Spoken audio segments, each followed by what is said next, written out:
Hello and welcome to this episode of Drinking with Dave.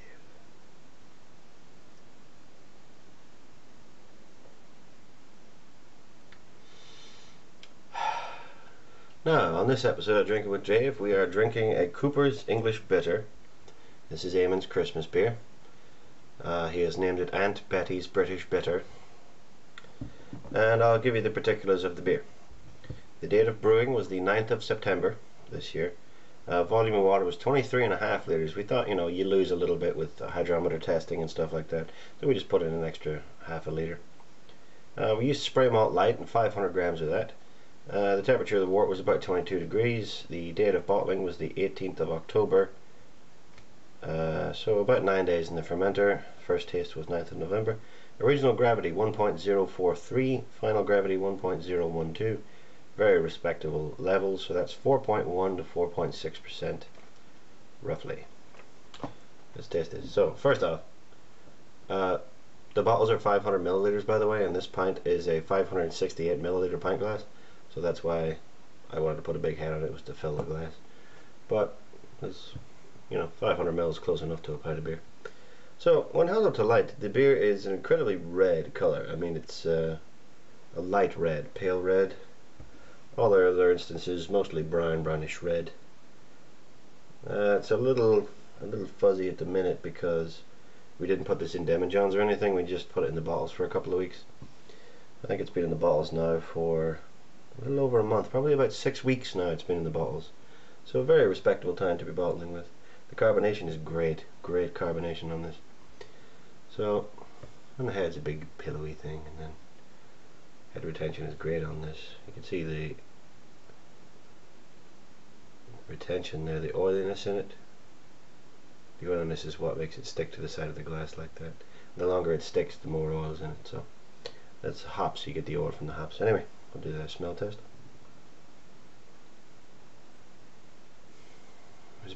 Instantly it's a big piney smell. Definitely an evergreen forest kind of smell. Piney, kind of smells a little frosty actually. It is pretty cold, but it smells like mornings when there's frost. It's just mostly piney, pretty earthy. I mean, you could say it's a little malty, but it's not sweet. It's not really malty. It kind of has that verging on ale thing. You get that standard ale smell you get from a brownish, reddish beer. It's a little lighter than that, but it smells pretty good. But it still doesn't smell as heavy as ales and stouts and stuff. So it's definitely midway between. Well, it's a brown beer, It's not a black beer. Let's do the taste test.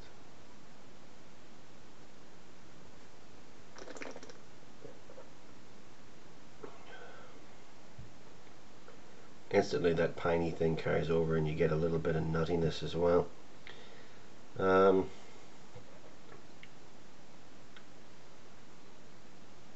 Yeah, so initially you just get the nice mouthfeel and everything, but as it goes down the pininess comes up more.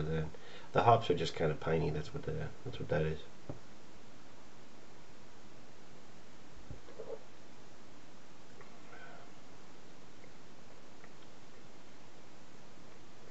Great mouthfeel, slightly oily, lots of hops in this. Nice hops. Initially you get the pininess, then the bitter comes on. It's a bitter, so that's supposed to be the whole point of it, but it's nice and hoppy on the start, and then it gets, just as it goes down, it gets more and more bitter. So very nice. I'll give you my tasting notes here that Eamon and I have compiled. Red, verging on brown, light tan head. That's pretty accurate. Large bubbles, a floral daffodil smell. Let me just see. It's a bit of a floral smell, but it's not like honey or nectar or anything. It's just flowers. It smells like flowers a little bit.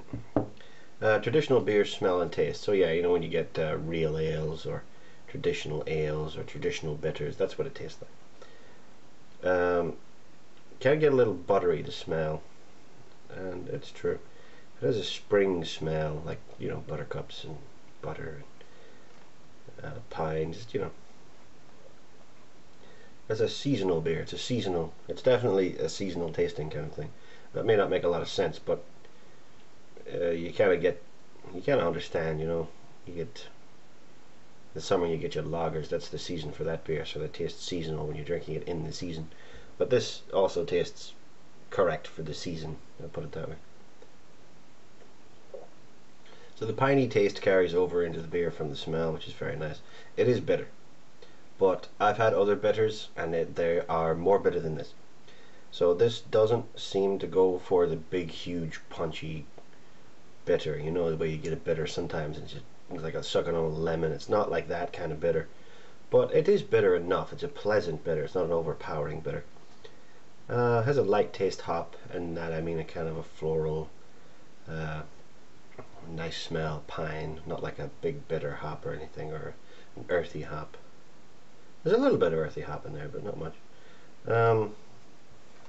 Dry beer. It is dry. The alcohol content with the relative sugar content, I mean, we put in less sugar, and even though it was left with quite a high final gravity, I don't think there was that much fermentable sugar left in it.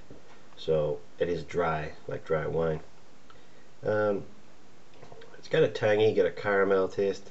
Occasionally there's an apple smell when it's a little warmer, so you get a pine and an apple, but not a pineapple. You get a medium thick sort of mouthfeel, very nice. It's pretty smooth, and you get a kind of dandelion thing going on. You can see the lacing there. I think that's one of the better lacing beers we've had. This has been in bottles for 6 weeks though. You get the lacing on it there. It's quite nice, the lacing. I mean, it's not like a Guinness where the entire coats down the entire glass, but it's nice. I mean, it's a good result for a homebrew. I'm happy with it. Like, I think that the extended bottle conditioning is what did it.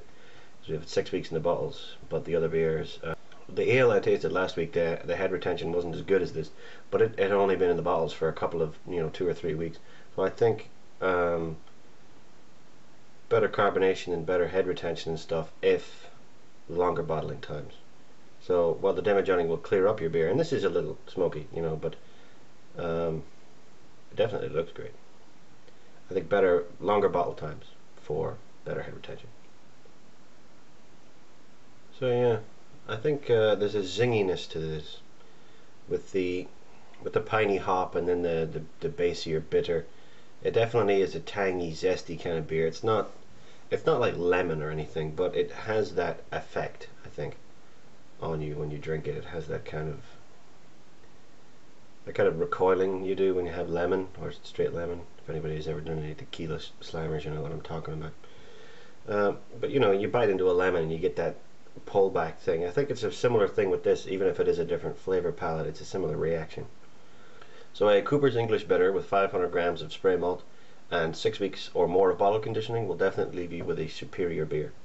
So please like the video if you did like the video, and subscribe for more, because I put out one of these every week, and I will see you next week on Drinkin' with Dave.